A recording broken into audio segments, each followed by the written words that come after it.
Hey everybody, this is On Screen, Off Screen, show where we like to talk about the media we take in throughout the week and then discuss a little bit on how it affects our lives. We've got a little bit of an interesting episode for you guys this week. I'm going to have Conlon talk about your first topic, and then we're going to do a little ranking for you guys, just a quick one. Okay. So I went and saw Mission Impossible: The Final Reckoning last night, and I have a lot of thoughts. I've been thinking about this kind of all day. It is there's some problems with this movie, but I still highly recommend, if you haven't seen it, going to the theater and watching this movie, because I don't think we'll ever get anything like this ever again. This feels like Tom Cruise knows that he's getting old, and he put absolutely everything to do something absolutely badass before he's done. That's how it felt like to me. Everybody has talked about, and you've seen little clips of the airplane scene. The airplane scene is unbelievably badass, and it is worth watching this whole movie just to watch that scene because it's so freaking cool. He is just, and you can, in other scenes where he's done crazy stuff, I've never seen the fear on his face, but in this movie you can see the fear and the struggle as he's holding onto this airplane as it's flying thousands of feet in the air, and it is awesome. The whole scene is so cool. The part where he goes in the submarine is also so cool, and it's riveting on the edge of your seat. It would be worth watching the movie just to watch those two scenes. The problem is in a lot of the other aspects of the movie. I'm not going to get into huge spoilers. This just came out. It's a really big film. With the submarine scene, every single time Tom Cruise has done something in some of these movies, you're like, that feels on the edge of impossible, but like somebody could actually pull it off. The end of the submarine scene feels like they pushed it too far for the first time, unfortunately, and it kind of pulls you out of the believability of the movie. Along with that, you have a lot of exposition jumps. So they do a lot of cool stuff with tying this movie in with the other franchises. I loved a lot of the stuff they did with that. I thought it was really smart. I thought it was well written. But for people who aren't fans of the series, they had to explain exactly how this tied into movie 1. How does this tie into movie 2? How does this tie into movie 3? Instead of just having it happen and people having to figure it out. There's a cool part where they have the the scientists that he robs from in the first movie pop up in this movie, but then they have to explain, and this is where he came from, and this is how it happened, and this is why he's in this place now, and it's all just, if you paid attention, you would know what happened. You don't have to get it force fed to you, and there's a lot of force feeding in this movie. But along with the force feeding are a lot of coincidences where you are to say, how did that happen? How did the person end up there? They just, people, characters just kind of pop up out of nowhere. Where did they come from? What's the explanation for that? There's a lot of information that they gather throughout both movies that is not easy information to get. In fact, I don't know how anyone else would have this information. But the main villain somehow knows this information. I don't really know how. Other foreign governments know this information. I don't really know how. Our main government knows the information. I don't really know how. And it leads to a movie that is wildly entertaining, but I don't think will actually age as well as most of the other Mission Impossibles have. I would rate this movie positively on the action set pieces alone. As a movie as a whole, I have to rewatch the second one to see if this is the worst one or the second worst. And I don't know. But again, I'm telling everybody to watch this movie because I don't think we will ever get a stunt like that airplane ever again. I don't think there is anyone else in Hollywood that would be allowed to do this stunt. There's so many safety protocols now. There's so many red tape lines that Tom Cruise has been doing this for long enough that he gets to cut those red tapes and just do whatever the hell he wants. And you get to watch that, and it's fantastic. Bravo to Tom Cruise. Bravo for what he put together. Bravo for being able to do that. I still enjoyed the movie, but this one has a lot of problems. Okay. So what would you rate it on a scale of 1 to 10?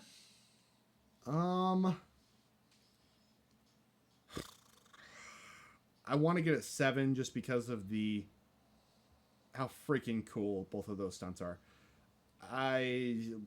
It might go a little bit down from that, but for now I'll give it a 7. Because like also with the main villain, the seventh movie explains his backstory a lot, and you build up this mystery of like how does Ethan know this guy who I can't even remember his name because he's kind of a lackluster villain, but none of that gets answered in this movie.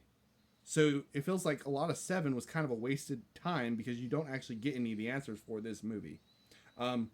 Mission Impossible is all about doing these really clever tricks that are just beyond reality, but they're clever.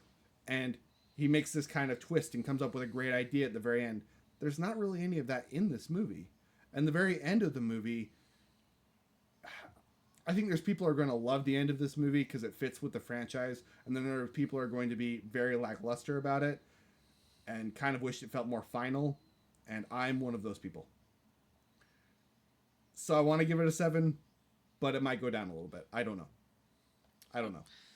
Now, as things sit right now, I know you said you're not sure, but there are 8 Mission Impossible movies. What is your number 8 Mission Impossible movie? My number 8 Mission Impossible movie right now is number 2. I have to rewatch it, but right now it's number 2. Okay, number 7. This one. Number 6. Number 7. Number 5. Number 3. 4. I mix up which one's Rogue Nation and which one's. One second, let me look at it. What? Go ahead. It's 5. Rogue it's number Nation's 5? 5. Rogue Nation number 5. Then I would say number 5. Okay, 4. Number 4. Number 3.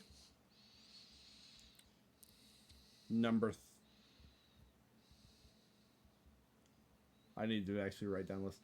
Have I said number 3 yet? No, you were going to say it around 5, and then you said 5. Okay. Okay, guys, I messed this up. We're gonna go back through it. 8. 2. 7. 8. 6. 7. 5. 3. 4. 5. 3. 4. 2. 1. And your all-time favorite is Fallout, because Fallout's awesome. Okay. Well, just for everybody's edification, I have not seen the new one, so I will not be rating it. But my number 7 is 2. I actually think number 2 is really good. It just doesn't fit in the series. It's very different. And the first half is just kind of weird, to be honest. But the latter half is actually a really good movie, and I kind of like how it starts with him climbing on the cliff. Then tied at number 6, I have Rogue Nation. And tied at number 6, I have 3. And tied at number 6, I have 2. And tied at number 6, I have 1. And tied at number 6, I have 4. And tied at number 6, I have 5. And at number 1, I have Fallout. Because guess what, everybody? Every Mission Impossible is the exact same movie, just pick your favorite stunt. And you have your favorite Mission Impossible movie. I think Fallout is clearly the best one because you have just another Mission Impossible movie, but with Henry Cavill this time, and he does the arm shotgun thing. And that alone makes it the best one. Henry Cavill is fantastic in the movie. I agree. There's a lot of similarities between the movies. I think one is all the same. One is quite a bit different too. It's much more of a it's the same. A thriller type movie where it's more thought out, like old school spy stuff, versus the later series, which gets a little bit more, I want to say, like Fast and the Furious ish. Do you have Tom Cruise doing a stunt? Yes. Does he do an impossible stunt? Yes. does Tom Cruise, Ethan Hunt's character, trust somebody from his organization who ends up betraying him? Yes. Is the plot exactly that thick? Some of Yes. them have other aspects to it, That's but they an all Mission basically do Impossible the same movie. thing. They all basically do the same thing. Maybe this one will be your favorite because that is not what it does in this movie. It's Oh, different. actually, hold on. I want a timeout. I want a Yeah. correction. Number 7 is actually my least favorite. Number 2 is my second least favorite. The rest are all tied to number 6, except for Fallout, which is number 1. Simply because number 7 is part 1, and it's a lot of build up, and sounds like they didn't even deliver on it, so that makes it even worse. Yeah, I debated having 7 lower just because, I don't know, it kind of feels like you're wasting your time with some of the stuff that happens with 8. But I think there are different levels of good, and there is an aspect to, like, which stunt is your favorite, but I like some of the side characters that are in, like, that makes a difference. There's what villain is in it does make a difference. Like, there are other differences than just, it's the formula. You can do the formula in different levels of goodness. Yeah, you're right. James Bond does it great. But you know what the difference between James Bond and Mission Impossible is? What? Rate the worst James Bond movie on a scale of 1 to 10.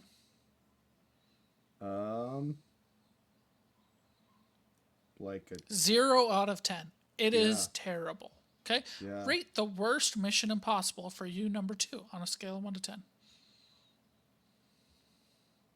6.5. Okay. So for me personally, you're talking about all these differences, but all of the Mission Impossibles are like 7.5 and 8s. All of them. There are some that make some slightly better. So if I was really doing a true list, would all of them be tied for number 6? No. But like, They're similar. you're talking about microscopic between a 7.8 and a 7.9 and an 8.2. Like, that's what you're talking about with Mission Impossible. I love Mission Impossible. Mission Impossible is my formula. I absolutely love them. They're all 8s out of 10. I would just give number 7 like a 7.5 because it is a lot of build up, but there's still some cool stunts. And I would give number 2 like a 7.5 because it has a lot of weirdness at the beginning. Like the first half of that movie is essentially all the people that want to sleep with Ethan Hunt. And like, I don't care. But it's still a fairly entertaining movie, and I think if it wasn't called Mission Impossible, it would be more popular. But I think if it wasn't called Mission Impossible, it would be a forgotten movie. I think it would be another spy movie, and some people would like it, and some people wouldn't, and you know, it would be another one of those. But it gets a lot of hate because it's called Mission Impossible. It does get a lot of hate. I literally think it would be a forgotten movie.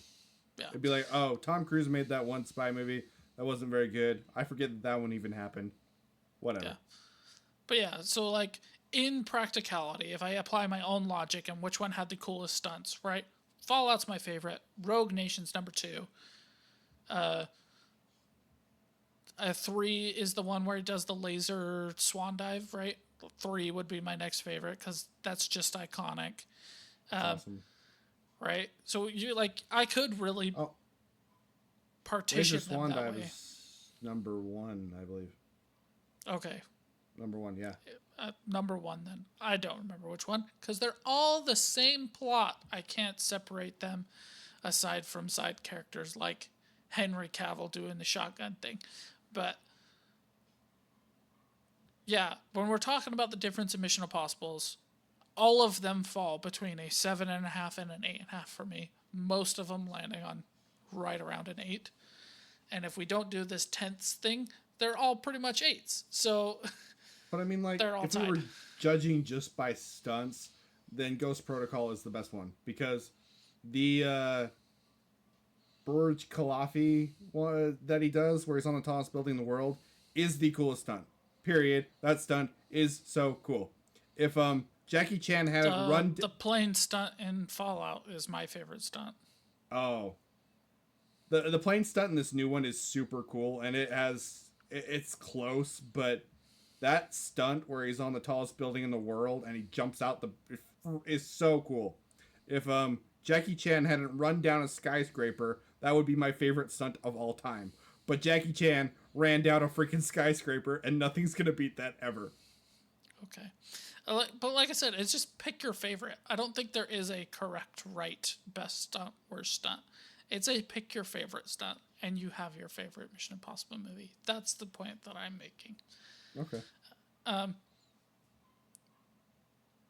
Last thoughts on Mission Impossible? Just like go see the movie. Seriously, I know I said that before, but I don't think anyone will be allowed to do a stunt like you see with the airplane stunt in this movie ever again. And you should go see that on a big theater. It is super cool. Even the rest of the movie has some letdowns. Well, Tom Just- Cruise is just seeing working that on is so 7 cool. more movies, by the way. I don't think he's gonna do anything this big. It felt like I know that I'm getting too old and I'm going to give it my absolute all to do something epic. I don't think Tom Cruise has that level of logic. You don't think so? You think he'll go for something this big He's again? in Scientology. He leads Scientology. I know that, but this is Calls it's a lot of questions insane, to dude. logic. It is insane, I believe you. and But even that, you said he's already done something cooler. I know, but this feels like a goodbye. That's what it felt like to me, and maybe I I'm think wrong. it's a goodbye Maybe to I'm Ethan wrong. Hunt. I don't think it's a goodbye to Tom Cruise doing stunts because Doing he just crazy loves stuff. it too much. Like, did you know Tom Cruise got into an F1 car and within a matter of minutes was lapping almost as fast as a Formula One driver? Yes, it's insane. Yeah, I know. He's Tom freaking Cruise, okay? He's gonna be doing insane things. I just don't know if it's gonna be under the Mission Impossible banner anymore. Like, he's doing Top Gun 3, Yeah. so he's doing some cool stuff. Like, He's doing some cool stuff. I hope that I'm wrong. I kind of think that this will be the last one of this level, but hopefully I'm wrong. The guy is almost 63 years old, which is Yeah. nuts. It's but crazy. he's Tom Cruise. And He's like, Tom as Cruise. for is anybody going to be able to do what he does? Yes. I don't think they're going to be allowed to. I think Tom Cruise can do it because he is Tom Cruise. I don't think other people will be allowed to do it. Yeah, but when you It'll don't be have green Tom screen Cruise, stuff, somebody it'll will be- fill the void. But I don't think Hollywood will allow them to do it like he does It's not where- always up to Hollywood. Like, what's his name from Top Gun that wants to be Tom Cruise? Like, he's Yeah. into doing his own stunts. Yeah. Like, it's not like there's nobody else with any relative fame who wants to do what Tom Cruise does. I think a lot of the safety things will get in the way of doing what Tom Cruise does. And Because, Tom like, Cruise with fired the- his safety guy and hired a new one so he could do what he does. Because And you don't it's think anybody Tom else is Cruise. gonna do that? I don't think they'll allow new actors to do that. I don't think they will. Maybe I'm New wrong. actors, no, but experienced actors, sure. I don't And think you actors who have are enough off doing it on their own, like the guy from Top Gun. What is his name? He's also Twisters. Glenn Close. Glenn Close. Powell. Is it Glenn? No. Yep. Glenn Powell, not Oh, is he- Glenn Close. Glenn Close is a rock star. No. Glenn Glenn Powell Close is the is actor. the big douchebag type guy in Top Gun Maverick. Glenn Powell. Is it Glenn Powell? Okay, I'm wrong. Yeah. In Dungeons and Daddies, his name is Glenn Close, after the singer Glenn Close. Okay. Yeah, it's Glenn Powell. You're right.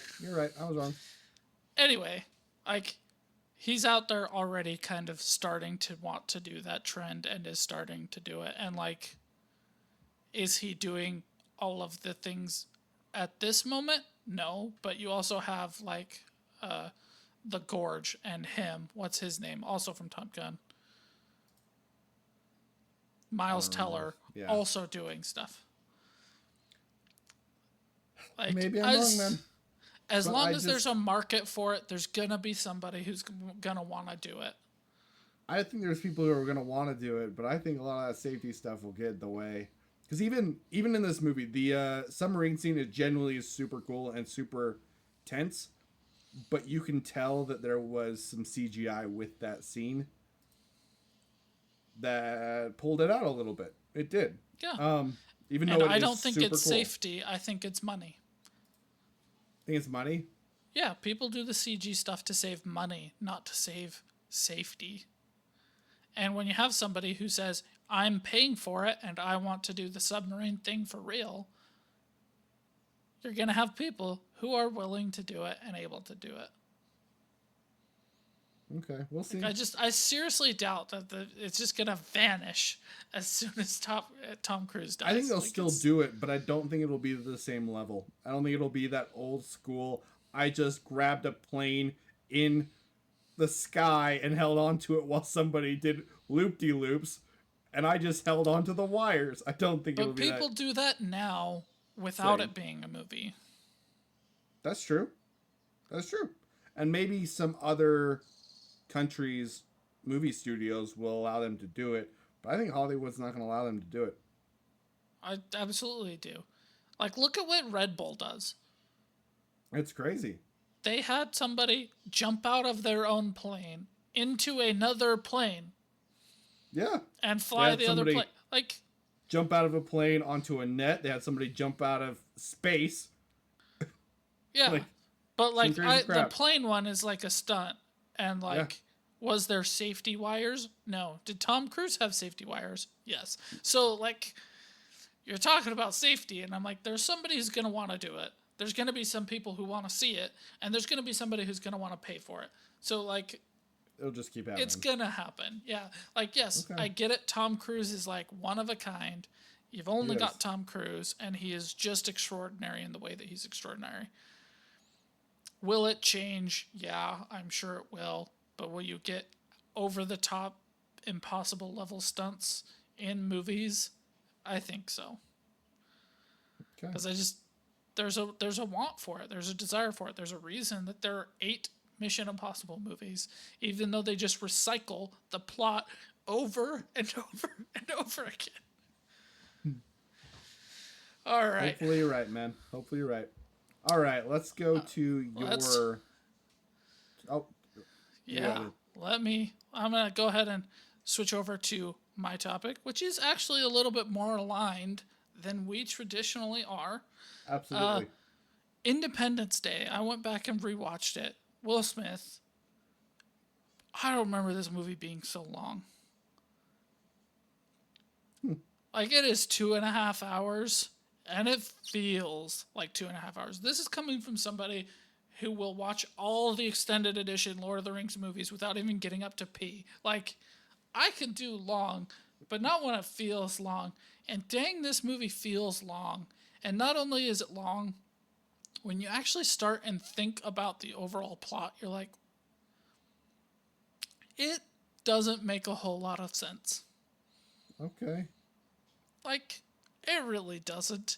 And I remember loving this movie. I haven't seen it in a long time. it's a great movie. I'm not saying it's not great. It absolutely is. It's also like, I feel like if it came out today, it wouldn't be as popular, but it does get a lot of credit for the time it came out too. Okay. So you also have to take that into credit. You also have some improv stuff, which is kind of funny to me. So, like, Will Smith hitting the alien and saying, "And what the hell is that smell?" That was improv, and it's because he was on the salt flats and nobody warned him about the decaying microbiology that's in the salt flats that make it stink. So he was literally like, "What is that smell?" And he thought it was the alien. He thought that they made the alien stink, That and is not just hilarious. like that he was in the salt flats. There's the scene with Will Smith, Goldblum, and one other actor, and the entire scene is just them ribbing on each other, and it's all improv. And, you know, kudos to them for that as well. I don't have any like big plot holes. It's just not like a super deep thing. Okay.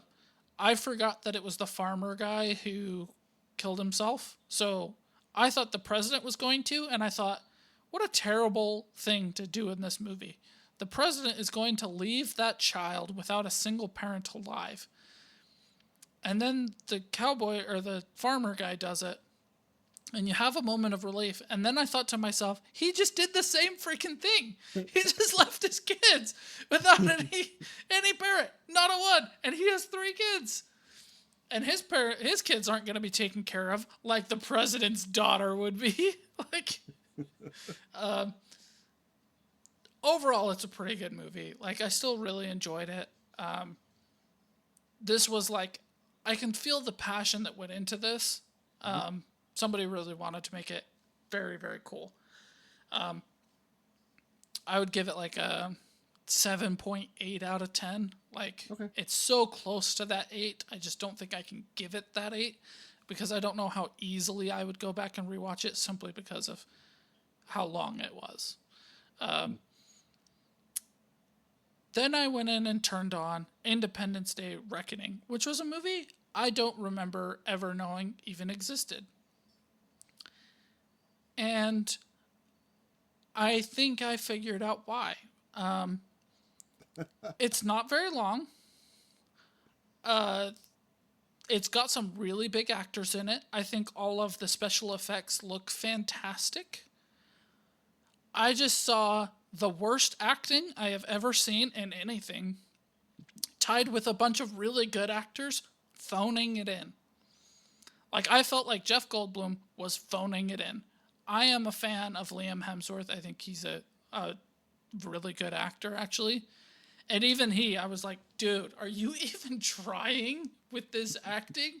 Because he's sitting there flying a spaceship and he goes, I can't see them. And I'm like, you're barely moving your head, my guy. Specifically, if you want to see like the worst acting you've ever seen in your entire life, there's the scene where the scientist from the first one is in a coma and wakes up and is scared that another person who he's never seen before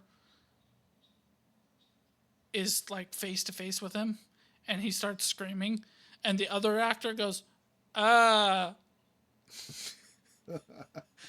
like, do you know what the budget was for this movie? And that's all you came up with was, I can act better than that, and I am not an actor in any way. And you just went, And then you have like this stupid moment where the doctor is dying, and the scientist from the first one goes up to him and is like, no, don't die. And he's like, who's gonna water your plants? Who's gonna... And you're like, why are we watching this? Why does the scientist from the first one care? I don't know, because he didn't know him before and just met him when he woke up from his coma while this guy was obsessing over him, seemingly. And, like, it's not very well thought out either, because it is a direct sequel. And it's like, what if humans had technology from the aliens? And they actually do a really good job of that sometimes. But also, if you really think about it, you're like, I'm pretty sure like 3/4 of the human population was wiped out in the first one.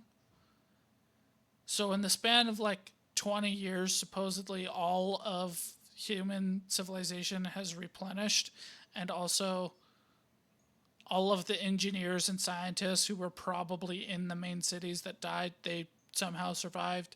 And now we have all this cool stuff. But also, what if sometimes we didn't? Like, they have cool jet things based on the alien technology, but then they also have like an actual helicopter. And you think, okay, so they didn't upgrade the helicopters, but then they have a cool jet helicopter thing.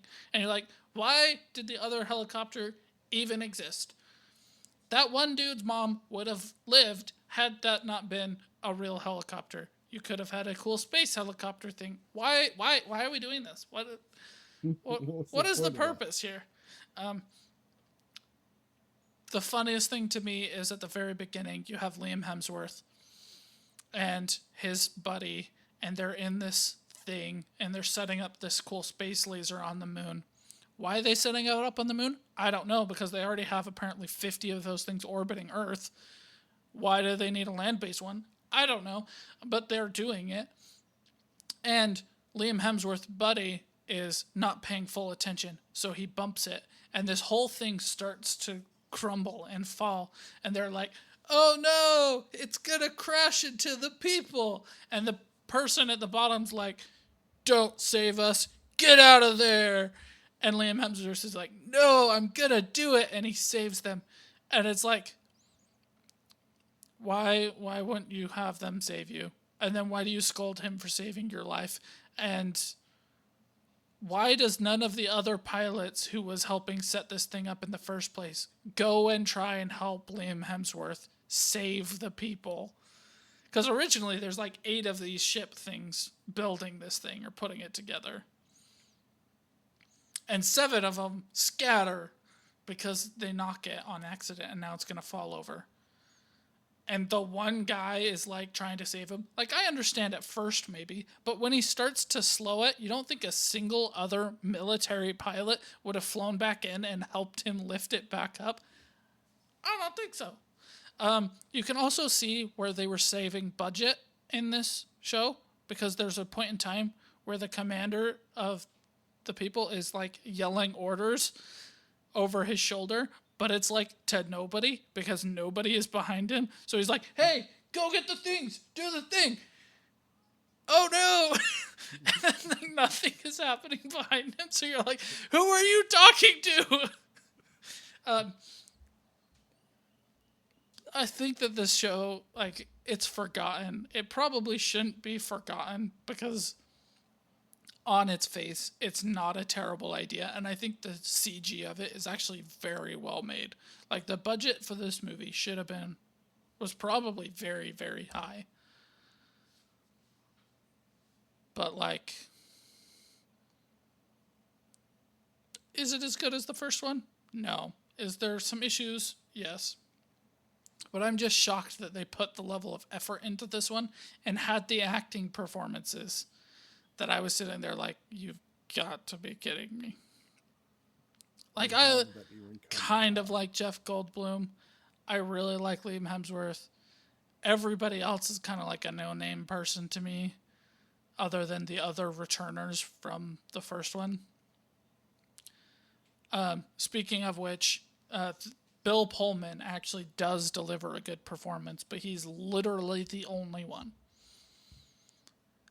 Everybody else was allowed to phone it in, and I do not understand a director who is sitting there going like, this is acceptable acting. Yeah, because it has a pretty good cast. I'm looking at it right now. Who was the director? Were they allowed to direct anything since? Because I sure hope not. Because they said that that was acceptable. It was not acceptable. Moonfall, or he's a writer for Moonfall. Okay, he can write. I'm fine with him writing. Like I said, I don't think the dialogue was actually that bad. I just felt like the actors were either bad or phoning it in. Like I said, Liam Hemsworth literally felt like he could not care less about this movie or the performance or anything. He directed the new Midway. No way. That's not possible. There's no way. I'm looking at that movie's awesome. That is nuts. I was like, Moonfall makes sense. Moonfall sucks. But, yeah. He directed the new Midway. And he directed White House Down. Pretty good movie. White House Down, I would believe. Day After Tomorrow, I would believe. But freaking heck, what? I don't understand this at all. Have you seen this one? No. So I watched maybe a third of it, and I was literally laying on my couch. And my last thought before I fell asleep was, this isn't very good. Why did they make this? And then I fell asleep, and I woke up and the movie was over, and I didn't have any desire to rewatch it. That's probably fine. This is not a need to watch. Honestly, if you want to watch something like this, don't. It's not very good. I would give it like a 4.5 out of 10. Okay. And that's only because the CGI is amazing. Like, if you want to see some cool CGI, watch this movie. It's got some really good CGI. Or if you want to see some absolutely terrible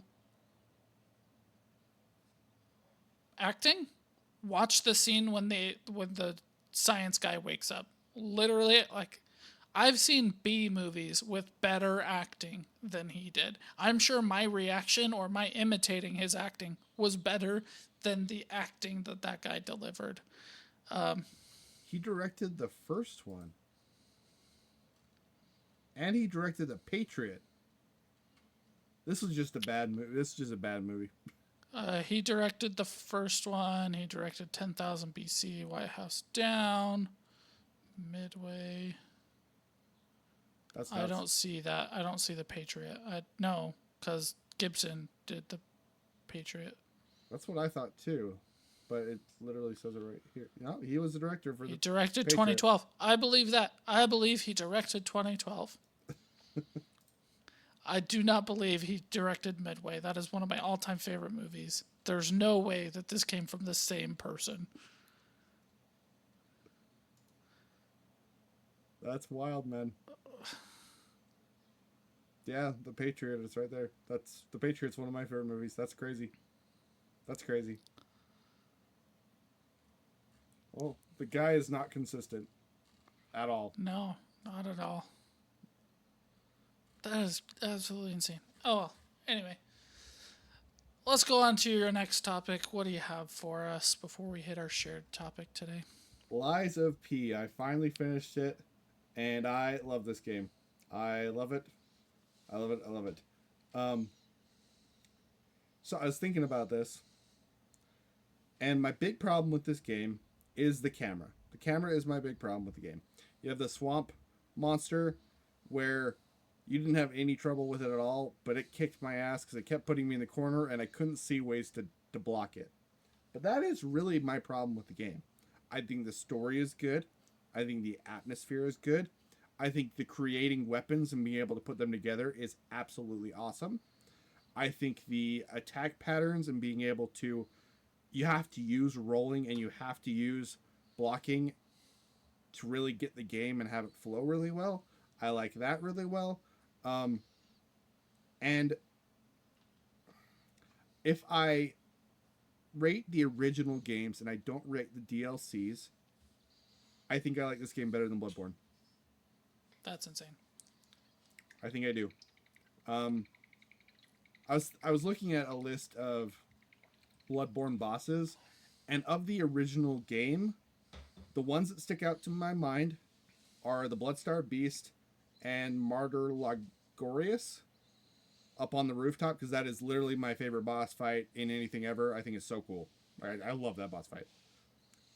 But a lot of the other ones don't really stick in my mind as much, where this one had a lot of bosses that stuck in my mind. I think it's technically harder. I like the fact that you have a story that's front-facing along with the deeper lore. It's a problem that I have with some of these other FromSoft type games. That I like having a story. It's enjoyable to me. I like the way this story goes. I love the twist ending. I think as a base game, I do. It's close. It's close. But the DLCs is where I really get attached to Bloodborne, because like the Holy Blade, Lady Maria, Orphan of Kos, all of these are the bosses that stick in my head actually the most from Bloodborne. So if I cut out the DLC, what about the three that you couldn't beat in the swamp area? They've got to be memorable to you. They are memorable to me, but I've refought them, and I think the 3 fight in this game is better than that one. I think it's a better game, a better fight. You're just talking about memorable bosses, though. It is memorable. I don't want to get into that right now, but you said 2, and I'm pointing out there's more than 2. What about on the bridge, the cleric beast on the first one? That was the other one that I was going to possibly bring up. What about Father Gascoigne and using the music box? That one is memorable because I beat it the first time and a relationship with you. If it was just the boss, it would be another boss that was cool enough boss. Like, enjoyable boss. I'm not saying it's bad by saying that, but I'm talking like the ones that really stick in my head. If that makes sense. See, that one sticks in my head because of the music box. Okay. right? You go, you see this little girl, she gives you a music box. And if you use the music box on Father Gascoigne, he freezes because it reminds him of his daughter. Like the tragedy of that little plot is incredible, It just sticks in your mind. right? And so that's where I want to go with this conversation. Is you're talking about memorable bosses, but when was the last Yeah. time you played Bloodborne? It has been a long time. And so recency bias. There is a recency bias there. Like I said, Right. very, very close. Very close. But in Bloodborne, you have all of those little plots. That's what sets Bloodborne apart, right? Okay. You have the little Father Gascoigne plot. You have the people's plot. You have the doctor's plot. You have Ligarius's madness plot. You have all these little side stories that fit into the greater story just so well that it sets it apart. If I had to choose between the changing weapons of Bloodborne or the building weapons of Lies of P, I would choose the Bloodborne one. Okay. I would choose the Lies of P one. I wouldn't, because the Lies of P ones are worse. Like, the standard weapons are significantly better than anything you can build. I disagree completely. Well, it's mathematically proven to be that way. Like, if you're talking about DPS, damage per second, the standard weapons are better than anything you can build. I don't think so, but I'll look into that because I don't think that's true. That is 100% true. And with the Bloodborne ones, you can fit it into your playstyle, meaning you don't just have the weapon, meaning you can transform the weapon mid-fight to change your movement and change your attacks, right? So if you do boom, boom, extend, you'll do a cool spin move or whatever, and then you can follow it up with another attack again, so you have more to play with that way. Okay. It gives you more movement sets, Which is a variety, right? You can just use the standard, you can just use the extended, and you would have what you have in Lies of P. But the fact that you can just instantly transform it mid-fight or during a move set is what sets that apart. I think the atmosphere is better in Bloodborne. I love the Victorian horror thing better. I love the aggressiveness, the way it does that by gaining your health back if you do it fast enough. Like, that's so cool. Such a cool gameplay mechanic. It is. Like, Lies of P is very clearly my second favorite.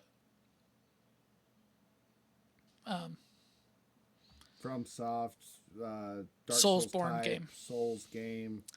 Yeah, it just is. It's better than any of the Dark Souls, because I did not have any struggles with Dark Souls or have that much fun with Dark Souls. Right? So for me, it would go Bloodborne, big gap, Lies of P, big gap, Elden Ring, Dark Souls 3, and so on. Okay. Right? So I'm not trying to say that Lies of P is a bad game. I'm just trying to say that if you're comparing the two, like, you don't have any camera problems with Bloodborne. That was All of the bosses are fair. It just is a more complete package, and because it is a FromSoft title, you also have all those little touches like the side plot with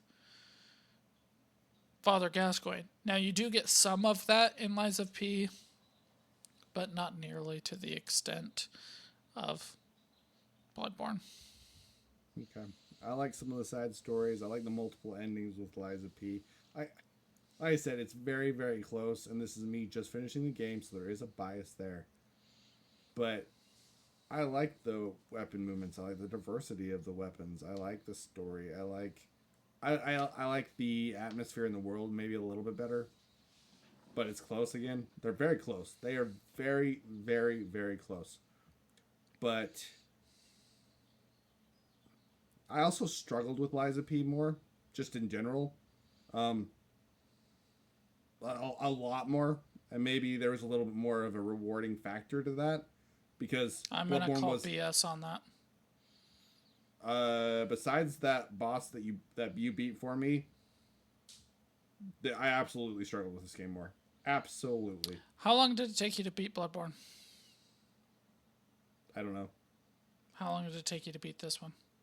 50 hours. Okay. Bloodborne was significantly more. I don't Like, remember. the time we played together, which wasn't that far into the game, was almost 50 hours. I don't think it was 50 hours. It was between 38 and 45. Like, I beat the Cleric Beast on my third one, I believe. Father Gascon was first. Victor Amelia, I don't remember what boss. I don't even remember which boss this is. I don't. That one didn't take that many times. Crystal Emissary. How many times did it take that one? Oh, that was a one-time fight. Didn't take more than once. I don't remember on Imbritus.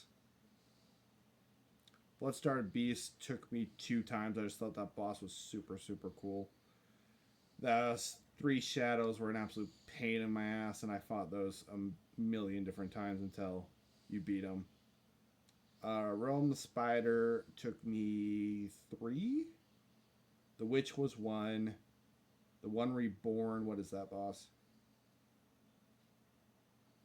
Which one is that one? Oh. I don't remember how long it took me. Martyr took me 3 times. Dark Beast Pearl took me twice. Amy Galdia was a 1-time. Margot's Wet Nurse was 3. Host of the Nightmare, I don't remember. Ledwig took me 2 times. Living Nightmares took me 2 times. Lady Maria took me a lot of times. Orphan of Kos took me a whole lot of times. Lawrence the First Vicar. I don't remember how many times that took me. First Hunter I beat the first time. So yeah. I just think like times it took me to beat most of them weren't even close. Like I fought some of these guys so many times. A stupid one-armed god. I fought that sucker so many times. The nameless puppet I probably fought 40 times. Actually, Laxia, who's supposed to be the hardest one, was a little bit less, but it was still 10 times, and that's equal to a lot of these Bloodborne bosses. Like I fought some of these bosses so many freaking times. Okay. So here's my comment to that. Yeah. I think you're misremembering, because if you really one-shot that many Bloodborne bosses, you would have gotten through that game a heck of a lot faster, and is something that, like, I can't even do now as an experienced Bloodborne player.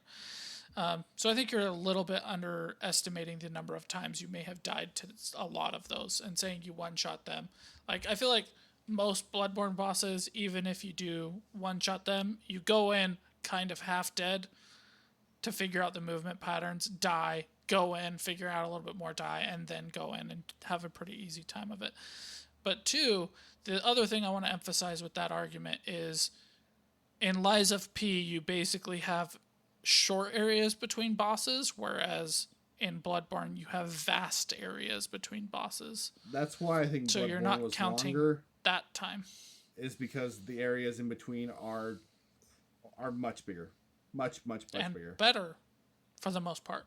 Like I said, the Lies of P area where you're in the swamp area where it actually gives really you good. like strategic mounds, love that.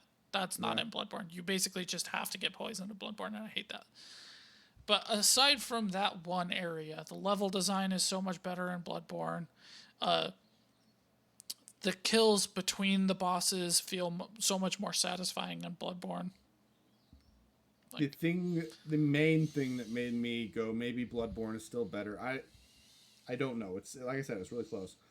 is that one level where you're going up the tower and you have to climb on those beams. I freaking hate that level in Lies of P. I hate that level. I fell off those beams so many times and it just pissed me off. That I didn't enjoy the level design of really at all.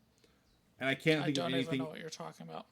Oh, there's a part where you're just climbing up the tower and there's those beams that you have to walk on and there's guys that are throwing stuff at you the entire time and there's bells that are swinging back and forth. You don't remember that? Nope. Okay. That part drove me freaking crazy. Where Bloodborne doesn't have any parts in the map that I was just bugged by that I remember. Yeah. I know I'm being a little bit defensive of Bloodborne because it is my all-time favorite game. Yeah. But if you break it down into elements, I think in every single element, Bloodborne is just better, or it's a matter of opinion, like atmosphere, right? Like I prefer the Victorian horror stuff.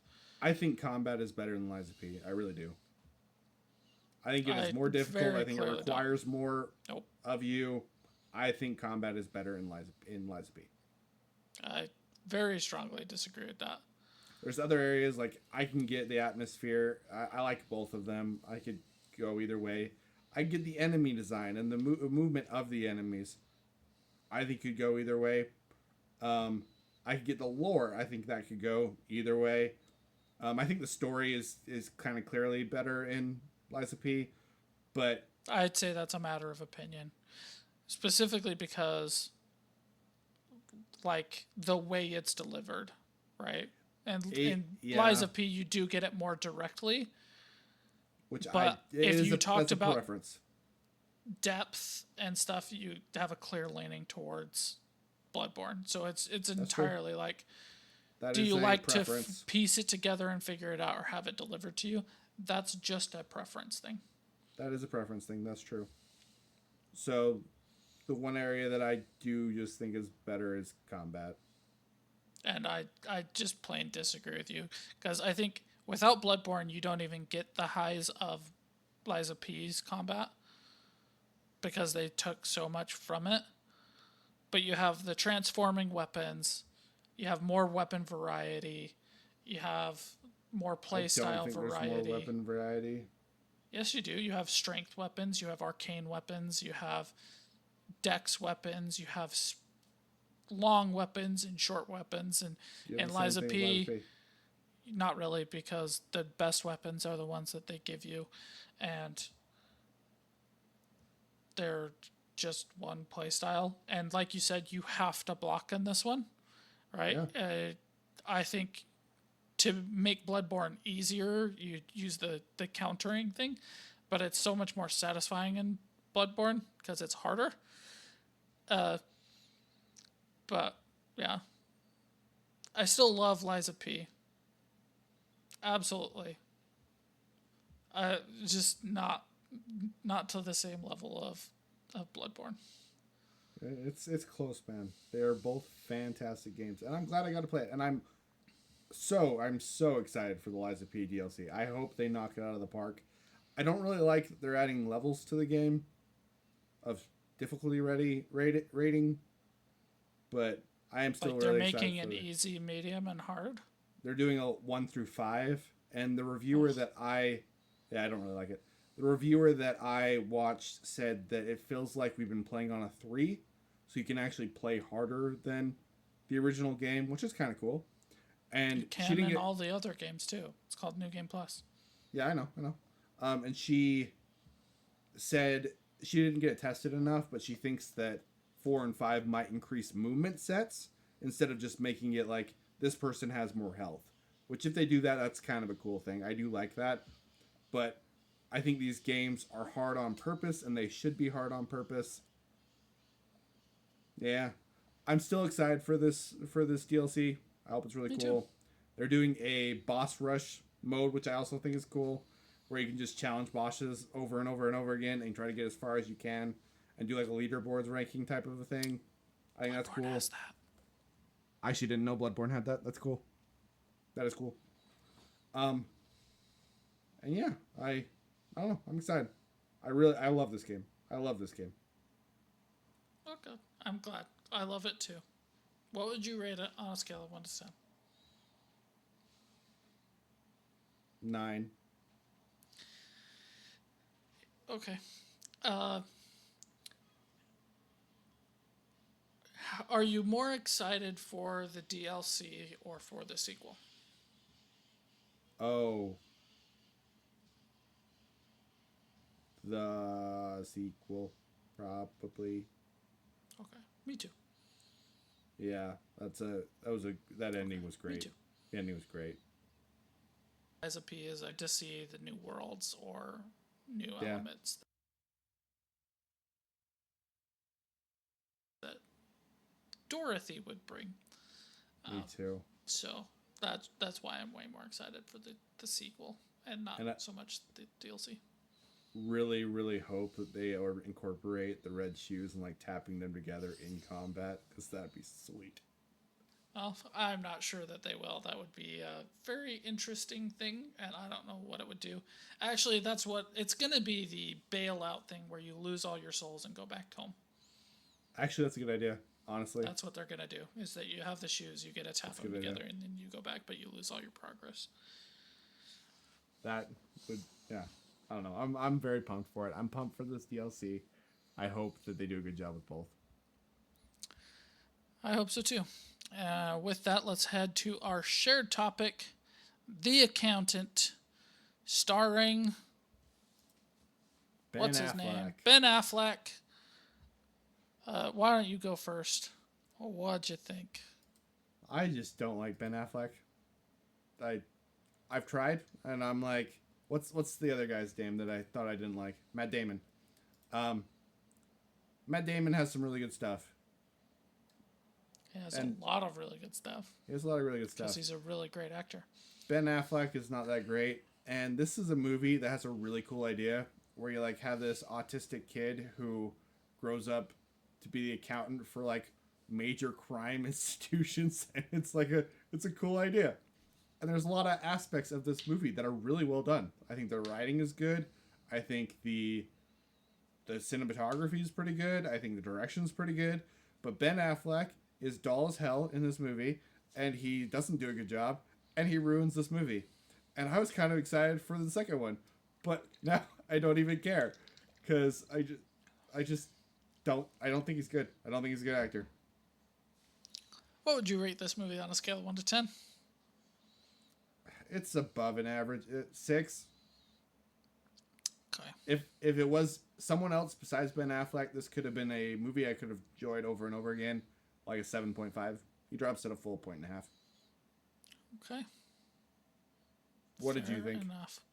I have never seen Ben Affleck better. Okay. All right. When have you seen Ben Affleck do a better job? Be honest. Oh, I don't know. Let me look up really quick and see if I can see something. Like, His Batman, terrible. it's awful. Argo. Him and Good Will Hunting, thank goodness he wasn't in that movie more. Argo. Okay, I haven't seen Argo. I've never Yeah. seen Ben Affleck better. I think there are elements of this that is very, very good and interesting in concept. I think having him be autistic is a very good concept. I agree. But Ben Affleck doesn't play autistic. So what you have is an autistic kid who became a slightly socially awkward adult. Yep. And the rest of this movie is very mediocre at best. 4.5 out of 10 for me. Oh, you were even lower than me. Wow. Okay. I thought everything else was pretty good, besides Ben Affleck. I thought that in concept, it's got some good ideas. In execution, at its best, it is mediocre, very average spy action thriller show. Okay. And do when you really agree look that it, at like, it, should be better than it is? yeah, because that concept is good. You just have to get a Yeah. good actor and a good writer to actually put those together into something. But you don't. You just kind of have a before and after and not really a cause and effect with the autism. And the actors give dull performances. Like, we're talking about Ben Affleck, but what about the guy who plays Ben Affleck's dad? Like, his whole character is like, I'm this hardened army veteran guy, and I don't accept anything less, and you're only gonna make a pansy child by coddling him, and he needs to go through hardship to outgrow his autism, right? Yeah. And he delivers it exactly like I just delivered it. An explanation of the character. He doesn't actually get hardened or emotional or fiery or anything. He's just like, no, continue beating each other up, brothers. Also, the brother element, good idea and concept. But man, oh man, did you telegraph it way too in advance to have it have any kind of emotional meaning when you tried to have it be. And if it wasn't for Bernthal, who actually I do think does a really good job in the movie, but there's just not enough of him. I did not love this movie. I heard The Accountant 2 was coming out, and I was not very excited for it. And I'm even less excited now. Like, why would you watch this when you could watch a dozen other action thriller movies? I don't know. I have no idea. I don't know. I mean, Anna Kendrick is okay in it. No, she's not. I really don't think she is. I think she's kind of like Anna Kendrick. She is Anna Kendrick. J.K. Simmons is usually great. Is okay. Yeah. He's pretty good, I guess. It's just not. Like, this could be a really good movie. I agree with you. But the fact that it could be a really good movie does not mean that it is, and that's why it's a 4.5 for me. There are some really good elements to it, right? Like Bernthal, whatever his first name is, I want to say John. He does a really good job. J.K. Simmons is in it. I think he does a pretty good job. He's not great, but he's J.K. Simmons, and he does an okay job. And you have good concepts, but the writing, not great. Action sequences, not great. Set pieces, not great. You have a before and after and not a cause and effect, and that's not great either. So at the very end of the day, right, is it mediocre? No, it's not for me. Your main character is the worst character in it, and Yes. for that reason alone, I would rather watch Black Panther, right? That's literally what I was just going to bring up. Isn't okay. It's a mediocre movie, but everybody does a good job in it.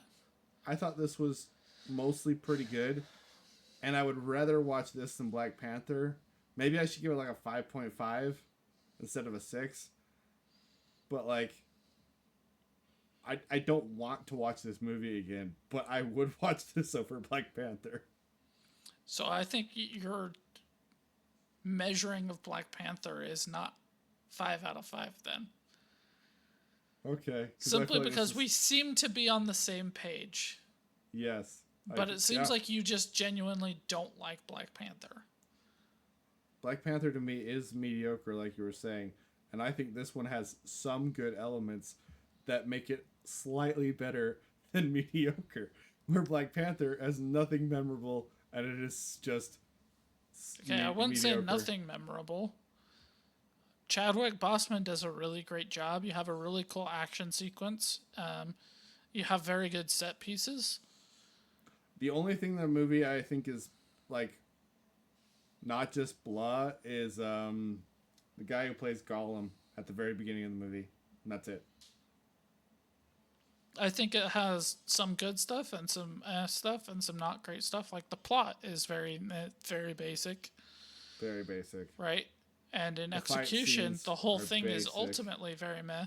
But if we're talking about The Accountant here, right? Concept, good. Execution, not good. Right? Which one did I have more enjoyment watching the first time? You had more enjoyment with Black Panther? Black Panther. Yeah. Okay. I went into Black Panther and I was like, I don't understand how popular this is and how big it I is don't get it either. because it's just so meh. But I wasn't criticizing it. There's no giant plot holes or issues or bad performances. That's a good point. It just really wasn't even that much to really talk about. Yeah, it's a very mediocre show. It's so middle of the pack and meh that like, but there's nothing bad. Like I can't criticize it other than saying like this is the same as every other Marvel superhero movie, just with black actors, and that is the only thing that changes it at all. Yeah. Yeah. Whereas, but like, This one has a lot of it's more still fine. negatives that you can actually talk about, where Black Panther doesn't really. It's just a movie. Yeah. Okay. So yeah. like Black Panther, I can whip out my phone and I can ignore it and have a great time. Right? It's so meh. I don't need to pay attention to it. I'm not gonna miss anything. It's just there. And like I said, I do think that the set piece of the fight between Black Panther and the cousin, brother, or whatever on the waterfall is gorgeous. It's a pretty. very good, and the fighting Basic sequence. fight, but pretty good. It's well choreographed though, right? Like, Yeah. let it, you've got the Jason Bourne movies, which you hate, but Yeah. you can actually look at that choreograph and you okay, that makes sense. Nobody's overpowered. Nobody's doing stupid stuff. It's a very basic fight, but there's no problems with it either. So would I rather watch Black Panther than The Accountant? Yeah, absolutely. I think you've shifted my opinion. I think you're right, man. I think you're right. I'll change it to a 4.5. I think you're right. Hooray. I don't say that very often, but I think you're right. Yeah. It's just like, I don't know. I think the hardest thing for The Accountant to pass over is the fact that it's in a genre that there's so many things in That are just better. that are just better. And I'm not a fan of the Bourne movies. I think I would rather watch the Bourne movies. well, that's because those are fantastic, right? But The Accountant is fighting with all of James Bond. It's fighting with all of the Bourne movies. It's fighting with eight Mission Impossible movies. All better than it. It's fighting with the Kingsman, even though it's a slightly It's also different fighting thing, with the one I reviewed a while ago. What was that movie called? That's pretty good. Where he's a smart tech guy, he blows up a pool. What is that movie called? That you wanted to see? The Amateur. The Amateur. I also think that's better than this. Yeah, I'm sure that it is. I have full confidence that it's better than this. What is that show?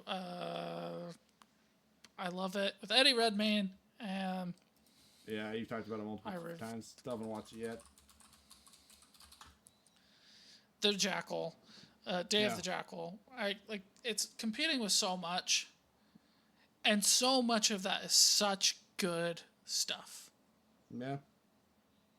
And then you have like MCU, which is not really our thing, so and it's competing with only its own shows because DC can't put anything together, so the pool is also a lot smaller there. So to be fair, right, like it's up against it a lot more, but like I really didn't have a good time with this one. Now, to be fair with it, it wasn't so bad that I would have turned it off either. I agree, but I don't have any desire to watch the second one. Oh, I don't either. But like there are some stuff that we watch and we finish watching simply because we agreed to talk about it. Yeah. This is not one of those. It wasn't so bad, right? So that's why I give it that 4.5. Is like, it wasn't so bad. Did my life change at all because I watched it? No. Am I even glad that I watched it? No. But it wasn't so bad that I'm sitting here like, I wish I never had watched that. So Fair enough. Fair enough. Yeah, dude. okay, and with that, we're going to go ahead and wrap up this episode. Thank you, anybody, for watching or listening. Please comment, subscribe, do the YouTube things. We very much appreciate it. Like Conlon said in our last episode, love getting comments. I love getting them. Love reading them. Love seeing what you guys think. Love the ones that agree with me, even though, to be fair, most of them have agreed with Conlon so far. So let's agree with me more often, people. That's what I think. And have a great day. See you guys.